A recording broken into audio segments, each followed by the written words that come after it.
Nazarites and the Essens or the Essenes are the same organization depending upon which source one reads. Modern research is now showing that Jesus, John the Baptist, and the disciples were Jewish Nazarene Essenes or Essenes rather than Christians. Evidence shows that the early Jerusalem church, of which James was the head, was more Judaic in practice and had absolutely nothing to do with some modern Christian practices, particularly the Catholic Church. The revelations and translations of the Dead Sea Scrolls reveal to the present world a new view of Judaism and the early markings of true ancient Christian movement. This will be addressed in this chapter. While there is no doubt scholarly that Jesus was a Nazarite Hebrew, there are also hints that Jesus was an initiate of the Egyptian mystery system, which should not be a surprise since Moses, the lawgiver of Israel, was an initiate into the Egyptian mystery system. The book of Acts and the works of many authors, including Manetho, testifies that Moses was an initiate of sacred mystery schools of Kemet. In an earlier chapter about the Egyptian mystery schools, Jesus, Moses, and many other ancient religious leaders were initiates of the holy halls of the true Proto-Masonic order in Northeast Africa, Kemet. One basic proof of Jesus' initiation into the ancient mystery schools in Africa was his revolutionary stand against the corrupt Pharisees and Sadducees that were pimping out the spiritual system of Israel to its conquerors, the Greco-Roman Empire. History tells us that the Roman Empire was in control of Jerusalem, and Pontius Pilate was its sovereign governor. The high priests, the Pharisees, and Sadducees were corrupt religious officials.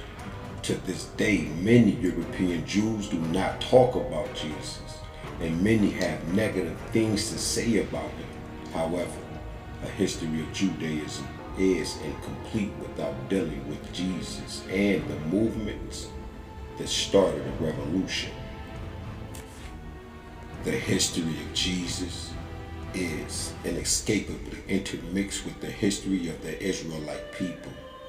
One cannot have a talk or discussion about the Bible or biblical history without discussion of the impact Jesus or the history of religion, morals, and ethics. Jesus' ministry was a short one. It only lasted 3 years, but within that 3 years, Jesus brought to the forefront Nazarene Essence movement against the Jewish high priests and authorities who were subservient subjects of the Roman government that ruled Jerusalem in those days. Jesus was a revolutionary, no doubt about it. This is evidence in the first 4 books of the New Testament. Jesus was a great adversary to the corrupt system of Judaic leadership. Unfortunately, this system became what is known as rabbinical Judaism. One must remember that the Hebrew religion of the past had absolutely nothing to do with modern Judaism. The Judaism of the prophets of old, as Islam, is different from Hinduism.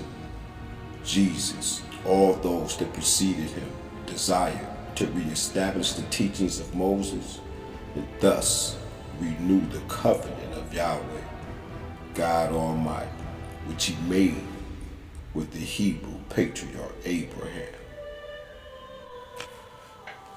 Now, as stated in other sections of the study, the early Hebrew Israelites were African people.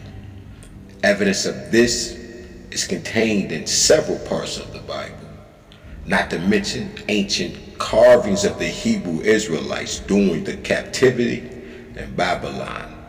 See African presence in early Asia by Dr. Runoko Rashidi, and Dr. Ivan Van Sertima.